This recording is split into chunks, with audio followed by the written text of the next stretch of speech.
Bismillahirrahmanirrahim. Assalamualaikum warahmatullahi wabarakatuh. Selamat datang di channel Sahabat Luar Biasa. Channelnya orang-orang luar biasa. Apa kabar teman-teman? Mudah-mudahan sehat selalu dan selalu dalam rahmat dan lindungan Allah Subhanahu wa taala. Amin ya robbal alamin. Bagi teman-teman yang baru menemukan channel ini, agar tidak ketinggalan informasi yang insya Allah menarik dan bermanfaat, jika berkenan silahkan like, komen, dan bagikan video ini, serta subscribe dan nyalakan tombol notifikasinya. Syukron jazakumullah khairan. Alhamdulillahillazi bini'matihi tatimus solihat. Segala puji hanya milik Allah, yang dengan segala nikmatnya segala kebaikan menjadi sempurna. Salawat serta salam semoga tercurah limpahkan kepada Nabi Muhammad Sallallahu Alaihi Wasallam serta istri-istri beliau, saudara-saudara beliau, tabi'in, tabi'ut tabi'in, dan bagi kita yang insya Allah setia dan istiqomah mengikuti sunnahnya sampai akhir hayat. Amin ya robbal alamin. Rabbi syrohli sodri wa yasirli amri wahlul uqdatam min lisani yafqahu qawli.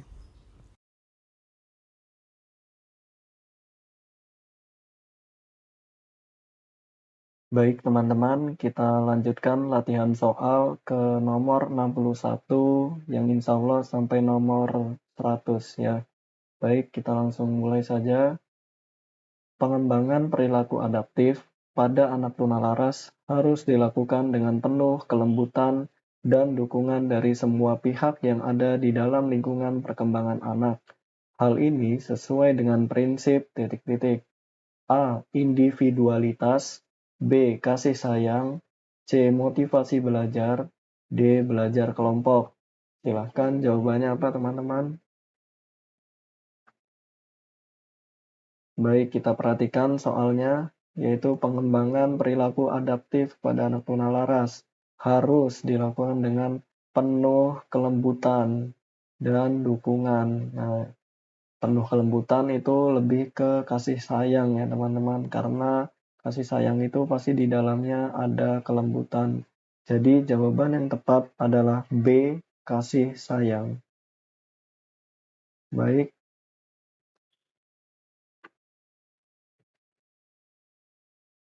kita lanjut ya teman-teman ke nomor 62. Dalam mengembangkan perilaku adaptif pada anak tunalaras, guru harus dapat meyakinkan pada diri anak bahwa ia sanggup untuk melakukannya. Prinsip ini menggambarkan titik-titik. A. Motivasi belajar, B. Belajar kelompok, C. Persuasif, atau D. Dinamika diri. Silakan jawabannya apa teman-teman? Nah, di sini masih dalam pengembangan perilaku adaptif untuk anak tunalaras ya. Nah, di sini guru harus meyakinkan pada diri anak bahwa ia sanggup melakukannya. Seperti misalnya, ayo kamu pasti bisa, kamu pasti mampu. Nah, itu berarti memotivasi ya teman-teman. Jadi jawaban yang tepat adalah A, motivasi belajar. Baik, nomor 63. Pembelajaran yang membantu mengungkapkan hal-hal yang mendasari patologi mental dalam usaha untuk meningkatkan fungsi kejiwaan yang tercermin dalam tingkah laku dan prestasi. Lebih tepat menggunakan pendekatan A. Psikoanalisis, B. Psikologi pendidikan, C. Humanistik, atau D. Ekologi. Silakan jawabannya apa teman-teman? Nah, di sini dalam mengungkapkan hal-hal yang mendasari patologi mental. Nah, patologi mental dalam usaha untuk meningkatkan fungsi kejiwaan. Nah, yang tercermin dalam tingkah laku dan prestasi. Nah, mungkin jawabannya kalau saya tidak salah A ya, teman-teman. Ya, betul, yaitu psikoanalisis. Baik, nomor 64. Dalam melaksanakan program bina diri pada anak tunalaras, guru perlu melibatkan teman sebagai sarana pengembangan perilaku adaptif. Hal ini sesuai dengan prinsip A. Motivasi belajar, B. Belajar kelompok, C. Kasih sayang, atau D. Individualitas.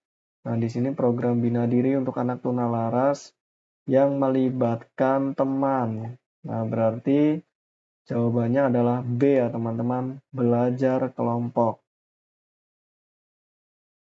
Nomor 65, melibatkan anak tunalaras dalam permainan sepak bola, termasuk ke dalam teknik pembelajaran bermain jenis A. Dengan alat, B. Tanpa alat, C. Modifikasi, atau D. Animasi. Silakan jawabannya apa teman-teman? Nah, di sini ada kata kunci melibatkan anak tunalaras dalam permainan sepak bola. Nah, sepak bola itu kan pasti butuh alat, yaitu alatnya bola ya. Berarti jawaban yang tepat adalah A. Dengan alat. Nomor 66. Cara yang paling efektif untuk menanggulangi perilaku berbohong pada anak tunalaras adalah A. Menutup kesempatan anak untuk bisa berbohong. B. Memberikan tanggung jawab pekerjaan. C. Melatih menjadi ketua kelompok. Atau D. Melatih berbicara di depan guru dan kepala sekolah. Silakan jawabannya apa teman-teman? Di sini cara yang paling efektif untuk menanggulangi perilaku berbohong. Coba kita perhatikan yang A, menutup kesempatan anak untuk berbohong. Nah, jadi ini kayak pencegahan ya teman-teman. Ini betul. Yang B, memberikan tanggung jawab pekerjaan. Mungkin ini lebih ke komitmen ya teman-teman. Lalu menjadi ketua kelompok, ini lebih ke kepemimpinan. Lalu melatih berbicara di depan guru atau kepala sekolah, ini lebih ke public speaking ya. Jadi yang tepat untuk perilaku berbohong, cara menanggulanginya yaitu kita tutup nih kesempatan untuk berbohong. Karena berbohong itu apabila sekali berbohong, kedepannya bisa berbohong, memunculkan atau melahirkan kebohongan-kebohongan yang lain. Jadi dari awal kita tutup kesempatannya anak untuk berbohong. Jadi jawaban yang tepat adalah A. Menutup kesempatan anak untuk bisa berbohong. Baik, nomor 67. Manakah perilaku di bawah ini yang tidak termasuk ke dalam perilaku kurang dewasa pada anak tunalaras? A. Bersifat kurang perhatian. B. Suka bermalas-malasan. C. Tidak suka menaruh perhatian terhadap sesuatu. Atau D. Mencuri. Silakan apa jawabannya teman-teman? Di sini yang tidak termasuk ke dalam perilaku kurang dewasa ya. Nah, kita perhatikan yang A, bersifat kurang perhatian. Ya, ini termasuk ya kurang dewasa. Lalu suka bermalas-malasan. Lalu tidak suka menaruh perhatian terhadap sesuatu. Kalau udah dewasa pasti menaruh perhatian ya teman-teman. Nah, mencuri. Nah, ini yang tidak termasuk ya teman-teman. Jadi jawaban yang tepat adalah D, mencuri. Lalu nomor 68, berikut adalah hambatan-hambatan yang berkaitan dengan cara berpikir pada anak tunalaras kecuali A. Fungsi persepsi dan keterampilan gerak fisik. B. Fungsi sosial. C. Fungsi emosional. Atau D. Fungsi bahasa. Silakan apa jawabannya teman-teman? Kita perhatikan soalnya yaitu yang berkaitan dengan cara berpikir. Kecuali yang A. Coba kita perhatikan fungsi persepsi dan keterampilan gerakan fisik. Nah, persepsinya mungkin termasuk ke berpikir ya teman-teman. Fungsi sosial, ya ini masih terkait butuh pemikiran. Lalu fungsi emosional juga. Mungkin di sini fungsi bahasa ya teman-teman yang tidak termasuk. Jadi jawaban yang tepat adalah D. Fungsi bahasa. Nomor 69, alat tes yang tepat untuk melaksanakan evaluasi sikap pada anak tunalaras adalah A. Wawancara, B. Tes, C. Checklist, atau D. Observasi. Silahkan teman-teman jawabannya. Kita perhatikan soalnya alat tes yang tepat untuk melaksanakan evaluasi sikap untuk anak tunalaras. Nah, jika wawancara, ini anak masih bisa potensi berbohong ya teman-teman. Apabila tes, ini juga masih bisa dikarang-karang jawabannya. Nah, kita perhatikan saja melalui checklist ya teman-teman. Apabila observasi, ini masih mungkin kurang ya teman-teman. Jadi jawaban yang tepat adalah C, checklist. Nomor 70. Alat tes yang tepat untuk mengukur kemampuan sosial pada anak tunalaras adalah A. Sosiometri, B. Tes kepribadian, C. Wawancara, D. Dokumentasi. Silahkan jawabannya apa teman-teman? Alat tes yang tepat untuk mengukur kemampuan sosial. Sudah jelas sosiometri ya teman-teman. Jawaban yang tepat adalah A. Sosiometri. Nomor 71. Istilah autisme mengandung pengertian A. Gejala-gejala yang dapat dikenali pada anak autis. B.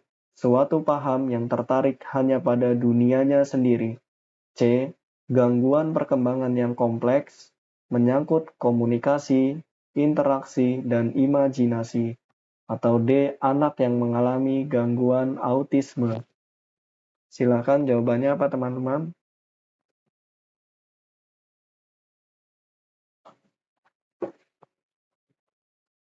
Ya, jadi jawaban yang tepat adalah B. Suatu paham yang tertarik hanya pada dunianya sendiri. Baik, nomor 72. Para dokter dan psikolog mendefinisikan kelainan spektrum autisme atau Autism Spectrum Disorder atau ASD untuk autisme dengan alasan A. Spektrum menunjukkan makna, gangguan yang luas mengenai perilaku dan kemampuan. B. ASD merujuk pada varian dari gangguan yang dialami. C. Spektrum digunakan untuk membedakan antara autistik dengan gangguan lainnya. D. Autisme merupakan gangguan spesifik yang diderita seseorang. Silakan teman-teman jawabannya apa? Ya, yang tepat adalah C. Spektrum digunakan untuk membedakan antara, mohon maaf ya teman-teman, ternyata saya salah. Jawabannya adalah A.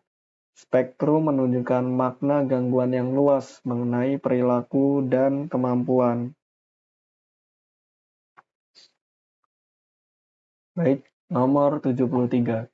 Karakteristik anak autis menurut teori Triad of Impairment tertuju pada 3 gangguan utama, yaitu A. Komunikasi, interaksi, imajinasi. B. Perilaku, sosial, dan bahasa. C. Perilaku, kognisi, dan komunikasi. Atau D. Komunikasi, interaksi, dan bahasa.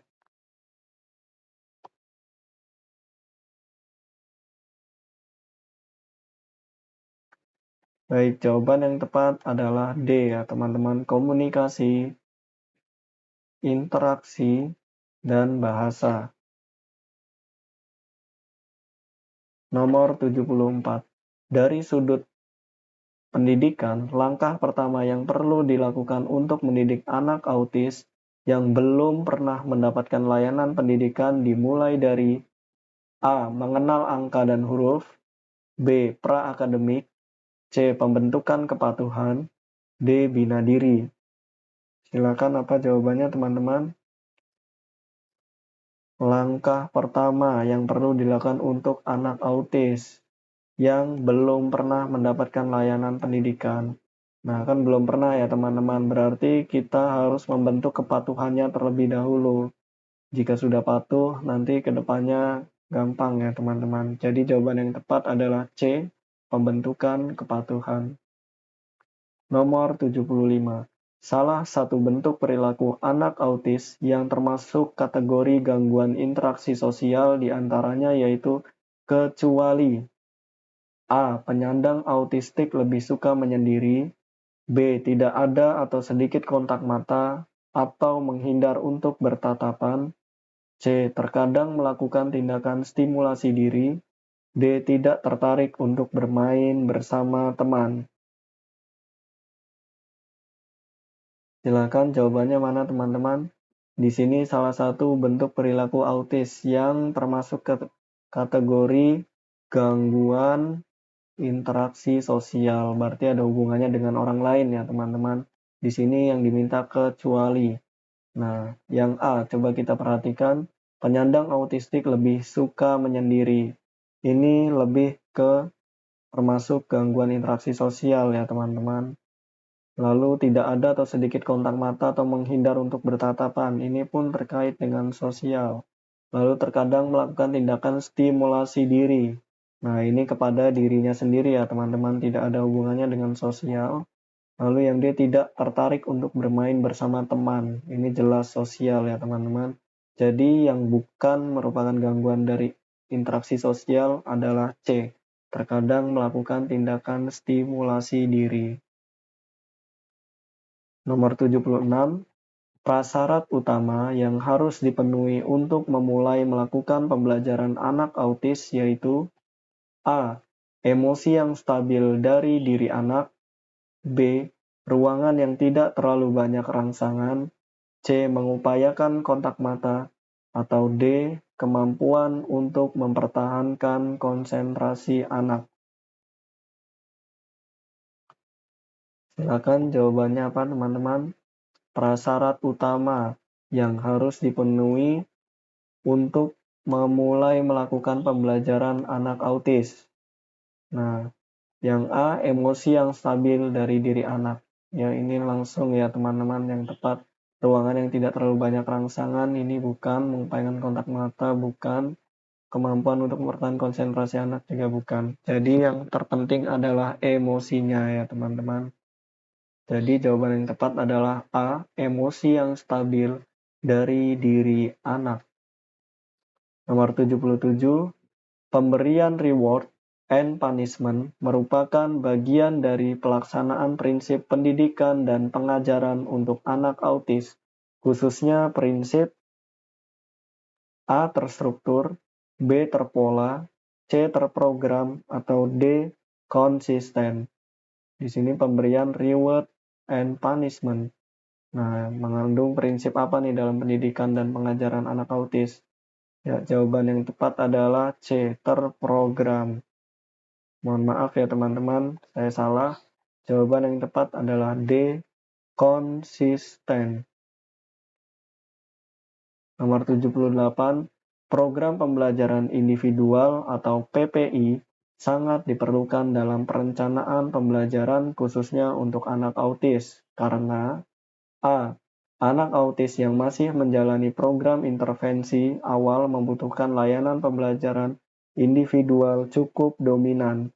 B. Pembelajaran individual merupakan satu-satunya strategi pembelajaran yang sesuai dengan kebutuhan anak autis. C. Anak autis memerlukan perhatian yang lebih spesifik. D. Melalui PPI, pembelajaran akan lebih efektif daripada program pembelajaran yang dirancang untuk klasikal. Silakan jawabannya apa teman-teman? Ini hampir mirip-mirip ya. Nah, jadi jawaban yang tepat adalah A. Anak autis yang masih menjalani program intervensi awal membutuhkan layanan pembelajaran individual cukup dominan. Jadi jawaban yang tepat adalah A. Nomor 79. Faktor-faktor yang mempengaruhi keberhasilan pendidikan dan pengajaran anak autis diantaranya adalah A. Usia ketika mulai mengikuti pendidikan dan pengajaran. B. Berat ringannya kelainan atau gejala autistik yang dialami oleh anak. C. Sarana pembelajaran yang tersedia. Atau D. Kerjasama orang tua dengan pihak sekolah. Silakan jawabannya apa teman-teman? Faktor yang mempengaruhi keberhasilan pendidikan dan pengajaran. Nah, jadi jawaban yang tepat adalah B ya teman-teman, berat ringannya kelainan atau gejala autistik yang dialami oleh anak. Seperti itu.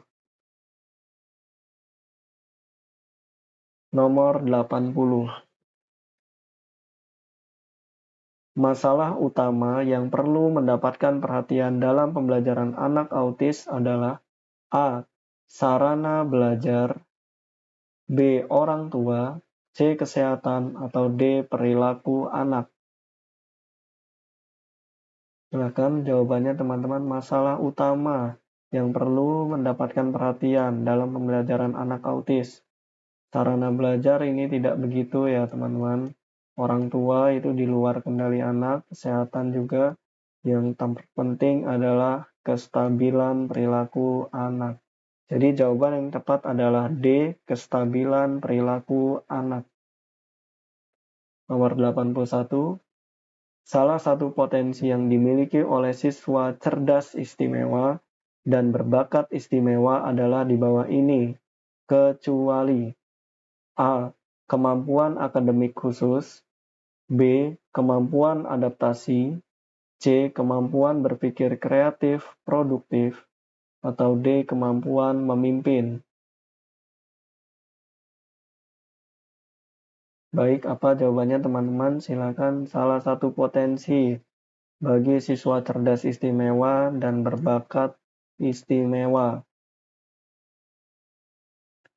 kecuali. Nah, kita perhatikan yang A, kemampuan akademik khusus, ini termasuk ya teman-teman. Lalu kemampuan adaptasi. Nah, di sini bukan ya teman-teman. Kemampuan berpikir kreatif produktif, ini jelas ya teman-teman. Kemampuan memimpin. Oke. Jadi yang tepat adalah B, kemampuan adaptasi. Nomor 82, kemampuan yang dimiliki oleh seseorang yang mempunyai kemungkinan untuk dikembangkan disebut. Nah, jadi mempunyai kemungkinan untuk dikembangkan disebut dengan A, bakat, B, talenta, D, daya, D, potensi. Di sini yaitu kemungkinan untuk dikembangkan. Oh, ini bisa nih kayaknya nih. Nah, gitu ya teman-teman. Berarti dia memiliki potensi. Jawaban yang tepat adalah D, potensi. 83. Program Bina Potensi Kecerdasan dan Bakat Istimewa bertujuan untuk kecuali A. Memenuhi hak asasi siswa SIBI untuk memperoleh pendidikan yang sesuai dengan kebutuhannya. B. Membentuk manusia Indonesia yang memiliki kecerdasan intelektual, emosional, dan spiritual serta memiliki ketahanan dan kebugaran fisik. C. Meningkatkan efisiensi dan efektivitas penyelenggara pendidikan untuk siswa CIBI. D. Memberikan kesempatan pada siswa CIBI untuk mengikuti pendidikan sesuai tuntutan sistem pendidikan. Di sini program Bina Potensi Kecerdasan ya teman-teman untuk siswa CIBI kecuali. Nah, ini memenuhi hak asasi siswa CIBI. Ini betul ya teman-teman. Lalu membentuk manusia Indonesia yang memiliki kecerdasan intelektual, iya ya, betul teman-teman. Lalu meningkatkan efisiensi dan efektivitas, sudah jelas. Nah, di sini memberikan kesempatan pada siswa CIBI untuk mengikuti pendidikan yang sesuai. Nah, di sini ada kata tuntutan ya teman-teman. Jadi bukan ya. Jawaban yang tepat yang bukan adalah D. Memberikan kesempatan pada siswa CIBI untuk mengikuti pendidikan sesuai tuntutan sistem pendidikan. Nomor 84, prinsip atau kaidah yang berlaku dalam pengembangan potensi siswa CIBI berperan sebagai A. Penentu keberhasilan program, B. Landasan perencanaan program, C. Rambu-rambu pelaksanaan program, atau D. Gambaran umum pelaksanaan program. Silakan jawabannya apa teman-teman? Prinsip atau kaidah yang berlaku dalam pengembangan potensi siswa CIBI. Nah, jadi jawaban yang tepat adalah C ya teman-teman, rambu-rambu pelaksanaan program. Nomor 85, belajar sebaiknya dialami melalui perbuatan langsung dan harus dilakukan oleh siswa secara aktif. Prinsip ini didasarkan pada asumsi bahwa siswa perlu untuk A. Mendapatkan keleluasaan untuk berinteraksi. B. Memperoleh lebih banyak pengalaman belajar. C. Banyak berinteraksi dengan teman sebaya. Atau D. Memperoleh nilai tambahan dari guru. Silakan apa jawabannya teman-teman? Di sini harus melalui perbuatan langsung dan harus dilakukan oleh siswa secara aktif. Tentu untuk memperoleh lebih banyak pengalaman belajar ya teman-teman. Jawaban yang tepat adalah B.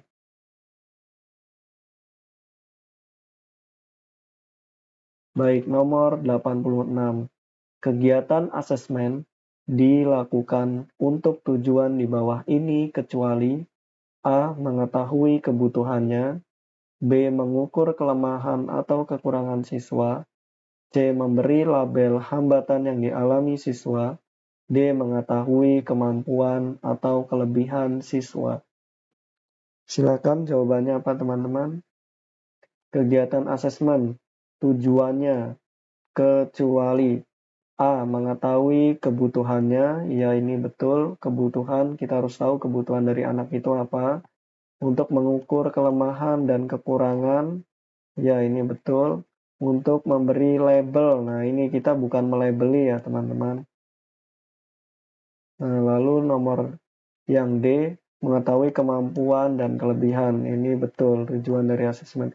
Jadi tujuan dari asesmen itu untuk mengetahui kebutuhan, kelemahan, kekurangan, kemampuan atau kelebihan ya teman-teman, bukan untuk melabeli. Jadi jawaban yang tepat adalah C. Asesmen tidak untuk melabeli hambatan yang dialami siswa. Nomor 87. Kegiatan utama yang dilakukan dalam kegiatan identifikasi siswa SIBI adalah A. Selection and screening. B. Screening dan actual identification. C. Selection dan actual identification. D. Actual identification dan factual identification. Silakan jawabannya apa teman-teman? Kegiatan utama yang dilakukan dalam kegiatan identifikasi siswa SIBI, yaitu jawaban yang tepat adalah A. Selection and screening. Mohon maaf saya salah ya teman-teman. Jawaban yang tepat adalah B. Screening dan actual identification. Nomor 88. Istilah akselerasi yang digunakan untuk menangani anak berbakat adalah kecuali A. Mengajarkan pengetahuan lebih tinggi. B. Percepatan proses pendidikan. C. Memberikan kesempatan belajar mandiri. Atau D. Memberikan keterampilan lebih tinggi. Kita perhatikan ya teman-teman, soalnya istilah akselerasi. Nah, kecuali mengajarkan pengetahuan lebih tinggi. Ya, ini betul ya teman-teman. Percepatan proses pendidikan. Nah, ini betul percepatan ya teman-teman. Memberikan kesempatan belajar mandiri. Nah, ini bukan ya teman-teman. Lalu memberikan keterampilan lebih tinggi. Intinya lebih cepat, lebih tinggi. Itu akselerasi ya teman-teman. Jadi yang bukan adalah C, memberikan kesempatan belajar mandiri. Nomor 89. Beberapa faktor yang perlu diperhatikan dalam menentukan strategi pembelajaran siswa SIBI adalah kecuali A. Diwarnai dengan kecepatan dan tingkat kompleksitas. B. Mengembangkan kemampuan intelektual dan kreativitas serta motivasi internal. C. Berorientasi pada modifikasi proses, isi, dan produk pelajaran. Atau D. Menggunakan evaluasi tertulis. Silakan jawabannya apa teman-teman? Beberapa faktor yang perlu diperhatikan untuk menentukan strategi pembelajaran siswa SIBI. Jadi jawaban yang tepat adalah kecuali ya teman-teman, adalah D. Menggunakan evaluasi tertulis. Nomor 90. Peran guru dalam pendekatan inquiry dan discovery adalah sebagai fasilitator. Hal ini dikarenakan pendekatan bertujuan untuk mengembangkan kemampuan siswa dalam hal A. Berpikir logis, B. Penyelidikan dan penemuan, C. Analisis logis, atau D. Penyelidikan dan penelitian. Di sini peran guru ya teman-teman dalam pendekatan inquiry dan discovery. Discovery itu berkaitan dengan penemuan ya teman-teman. Jadi jawaban yang tepat adalah B. Penyelidikan dan penemuan. Kita lanjut nomor 91. Pembelajaran keterampilan vokasional diarahkan agar siswa dapat mengembangkan life skill yang mencakup aspek di bawah ini kecuali A. Pra-vokasional, B. Bahasa dan komunikasi, C. Personal, D. Intelektual.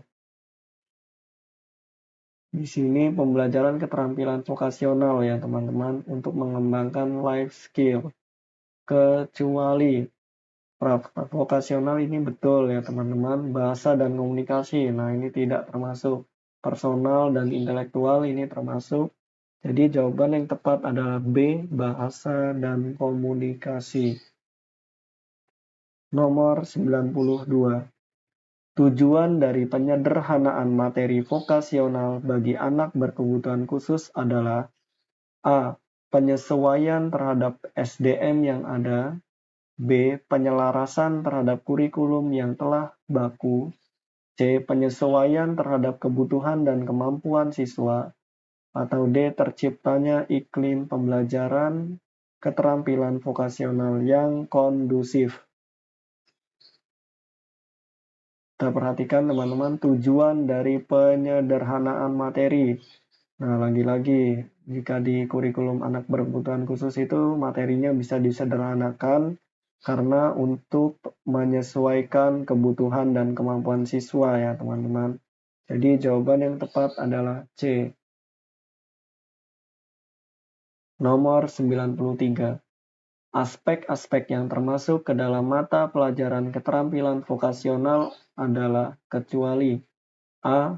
Keterampilan kerajinan, B. Keterampilan niaga, C. Pemanfaatan teknologi sederhana yang meliputi teknologi rekayasa, teknologi budidaya, dan teknologi pengolahan, atau D. Kewirausahaan. Jawabannya apa teman-teman? Aspek-aspek yang termasuk ke dalam mata pelajaran keterampilan vokasional, kecuali keterampilan kerajinan termasuk ya teman-teman, keterampilan niaga, nah ini tidak ya, pemanfaatan teknologi ya, kewirausahaan ya. Jadi jawaban yang tepat adalah B, keterampilan niaga. Nomor 94. Prinsip utama dalam pembelajaran keterampilan vokasional bagi anak berkebutuhan khusus adalah harus memperhatikan A. Ketersediaan tenaga pengajar, B. Ketersediaan media, C. Kebutuhan anak berkebutuhan khusus, D. Tuntutan orang tua. Silakan jawabannya apa teman-teman?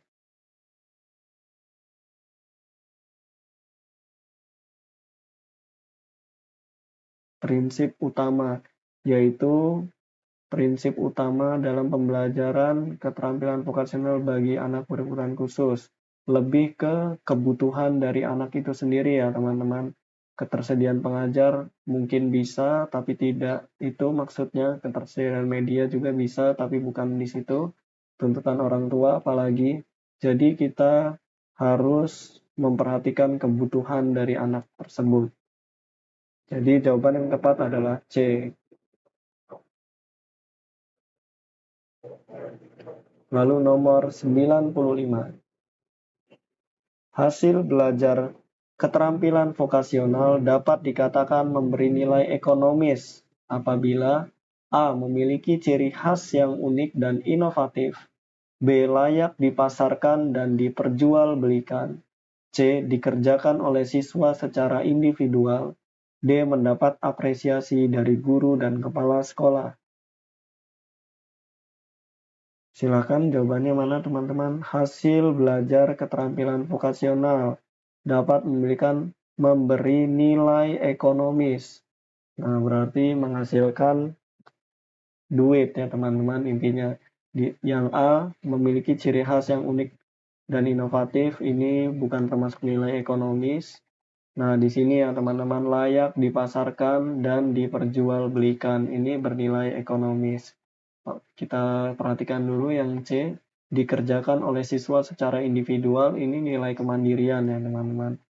Lalu mendapatkan apresiasi dari guru dan kepala sekolah, ini berupa motivasi ya teman-teman. Jadi jawaban yang tepat nilai ekonomis yaitu B, layak dipasarkan dan diperjualbelikan.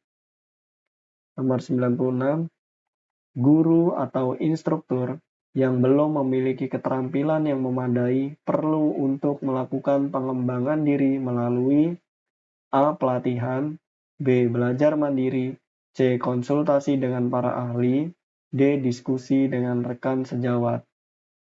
Ini jawabannya hampir betul semua ya teman-teman, tapi yang paling tepat adalah melalui pelatihan. Karena jika belajar sendiri tidak ada yang memandu, itu mengkhawatirkan. Lalu konsultasi dengan para ahli ini lebih bukan ke dalam pengembangan ya teman-teman. Lalu diskusi dengan rekan sejawat. Semuanya mungkin bisa, tetapi yang lebih tepat adalah melalui pelatihan. Jadi jawaban yang tepat adalah A. Pelatihan. Nomor 97, tahap akhir yang biasa dilakukan pada pembelajaran keterampilan vokasional sederhana adalah A. Penempatan siswa, B. Pemberian sertifikat, C. Diagnosis kebutuhan, atau D. Evaluasi berkelanjutan. Silakan jawabannya apa teman-teman? Tahap akhir yang dilakukan pada pembelajaran keterampilan vokasional sederhana, yaitu evaluasi berkelanjutan ya teman-teman. Jawabannya adalah D.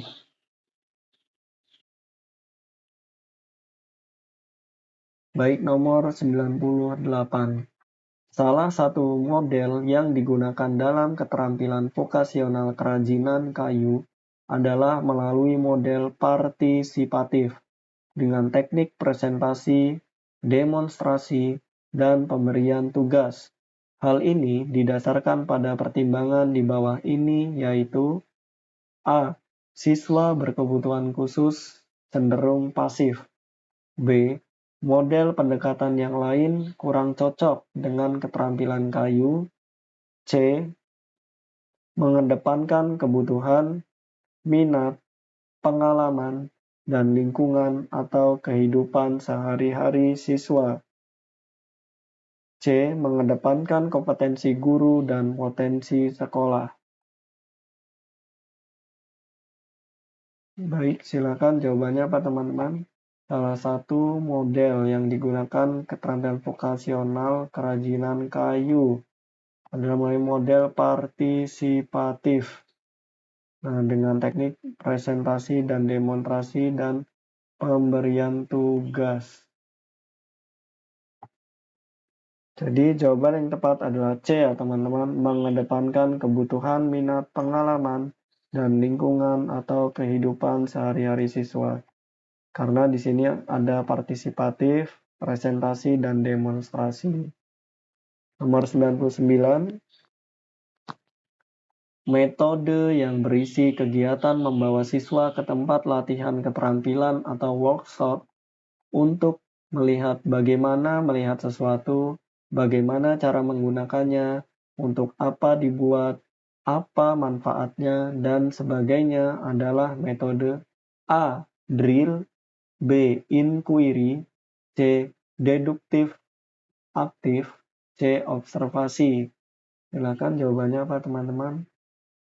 Metode ke tempat latihan keterampilan atau workshop untuk melihat bagaimana melihat sesuatu, bagaimana cara menggunakan, Untuk apa dibuat, apa manfaatnya.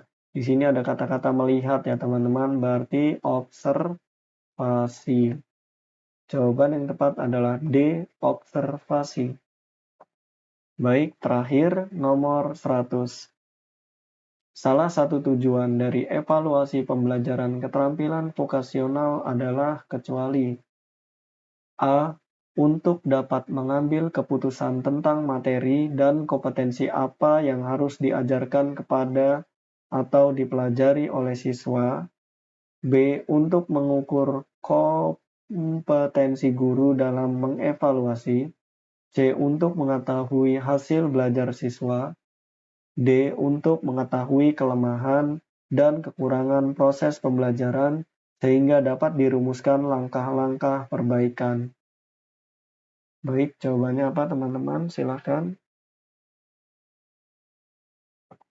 Salah satu tujuan dari evaluasi ya teman-teman. Intinya, untuk dapat mengambil keputusan tentang materi dan kompetensi apa yang harus diajarkan atau dipelajari oleh siswa, ya ini betul. Untuk mengukur kompetensi guru dalam mengevaluasi, ini tidak ya teman-teman. Evaluasi itu tidak untuk mengukur kompetensi guru. Lalu untuk mengetahui hasil belajar siswa, ya ini betul. Untuk mengetahui kelemahan dan kekurangan proses pembelajaran.